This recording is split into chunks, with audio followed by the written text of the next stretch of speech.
আসসালামু আলাইকুম প্রিয় বন্ধুরা, কেমন আছেন? আজকে আপনাদের একটা নতুন রেসিপি, করলা রেসিপি দেখাবো।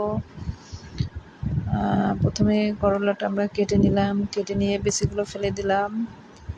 যদি আপনাদের বিচি পছন্দ হয় তাহলে আপনারা নেবেন, কিন্তু আমাদের পছন্দ না, তাই আমরা ফেলে দিলাম।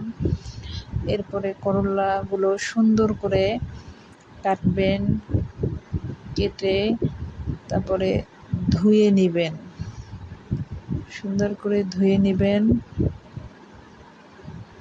তারপরে এদিকে চিংড়ি মাছও ধুয়ে নেবেন।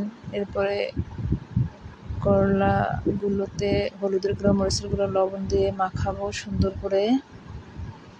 ফ্রাই প্যানে তেল দিয়ে যেগুলো মাখিয়ে রাখছিলাম ওগুলো এখন তেলের ভিতরে দিব।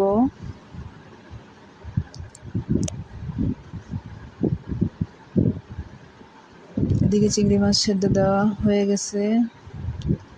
এদিকে তেলে সুন্দর করে করলা ভাজিগুলা করা হচ্ছে।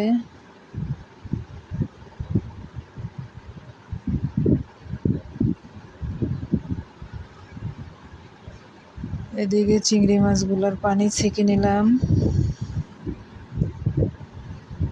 এরপর চিংড়ি মাছগুলা, করলা ভাজিগুলা হয়ে গেছে, বাটিতে উঠিয়ে রাখলাম।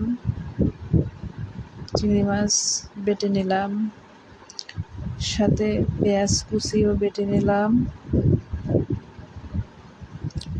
এরপর পেঁয়াজ কুচি বাটা, চিংড়ি মাছ বাটা, সব মরিচের গুঁড়ো, হলুদের গুঁড়া, লবণ দিয়ে চিংড়ি মাছের যে পানিটা ছেঁকে নিলাম ওটা দিয়ে কষিয়ে তারপরে করলাগুলো দিয়ে দিলাম, তেলে ভাজা করলা।